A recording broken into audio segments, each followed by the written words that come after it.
Hello and welcome to another episode of Colton Vita. I am Carlos and this is my good friend Matt. And today we're going to talk about The Selfish Guide to Fulfillment, Meaning, and Purpose, my book. And Matt had some questions about chapter one. So, Matt, fire away.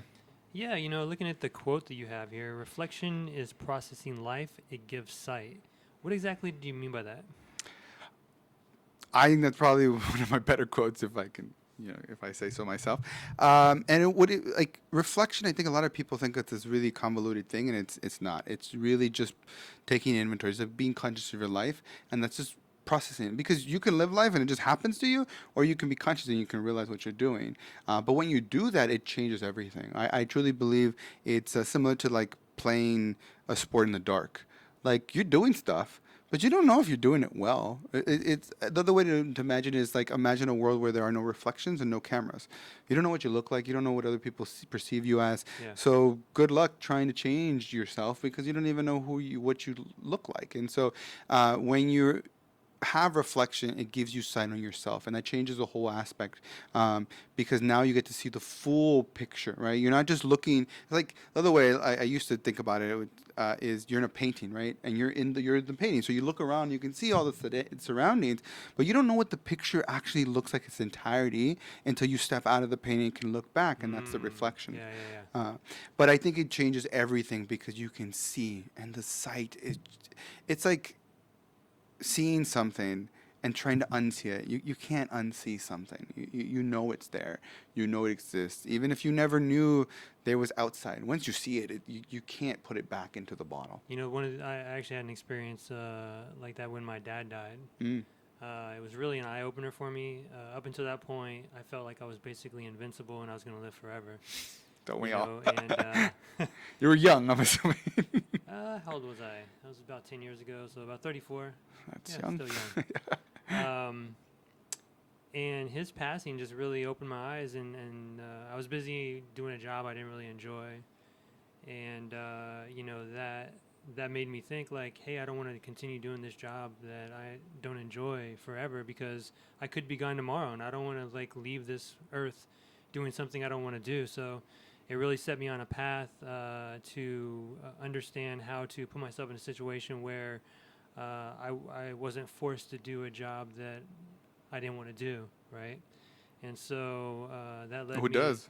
that Right. led me into a whole journey of getting a master's in financial planning and understanding how finances can give you that freedom to do what you enjoy doing and what you're passionate about. Yeah, I mean, I believe one of the best exercises you can do if you're struggling with reflection is to think about death. I know it sounds morbid, but it's very effective. I have yet to find anybody it doesn't work for because, like your father's death, you're thinking about, you know, what was he like? I'm assuming he was working right before he passed away, and he either he liked what he was doing, or he hated it. And so a lot of times, what that happens is it puts the reflection in you. Like then you look at it on yourself, like, do I like or do I hate what I'm doing?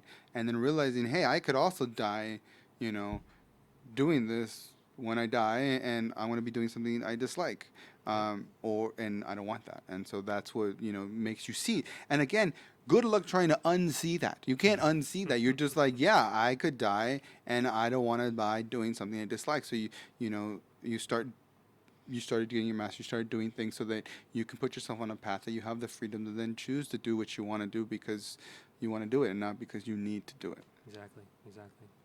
You know, so overall, I'm not a very reflective person, I would say, probably honestly, right? But it's something that I feel like is important and something that I feel like I should do more often. As someone who hasn't done it before, what steps or where do I start? Like, where should I start with that? I would say just start simple. It's hard. There's a lot of notions of what it is, what it isn't, and it's just personal. So do it what works for you. And I would suggest starting small, and that's 5 minutes every day. If you're a morning person, do it in the morning. If you're a night person, do it at night. And just take inventory of what you do for the last 24 hours. It's if you're a morning person, you wake up, you're just like what happened, you know? And if you really struggle, you can just take inventory. But ideally, ask yourself, like, how did you feel about that one interaction? How did you feel when that happened? How did you feel this? And you don't have to go any further than that. You can if you want, but just start getting used to recognizing when this happens, you get scared. So, like, how long do you think it takes before it actually starts taking hold and you feel the results? I would say it takes about a month, but I know for a lot of people it's going to sound for a long time. And I would say focus on something that feels attainable for you. If it's a week, even if it's a day, if you do it at once, it's big enough. Then you focus on that day, and then focus on every single day as your main objective. If you feel weak, it's reasonable to focus on the week and break it down until you just become it becomes habit. Because this is a really long. It's like telling someone get everything that's up there in math, right? That's a lot, right? No, that's what it is, right? And so you like that. You usually like I want you to know everything that's in Matt's mind. You're just like, oh, that's a big feat.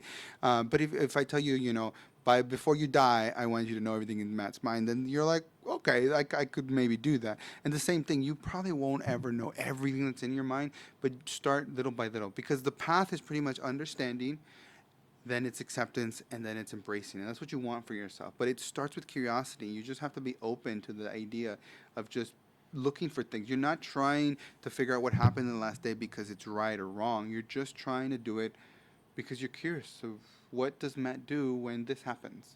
And then you can start to see patterns and you can start to understand yourself better. And that's where it starts. And it really does change everything because it lets you see yourself in the world.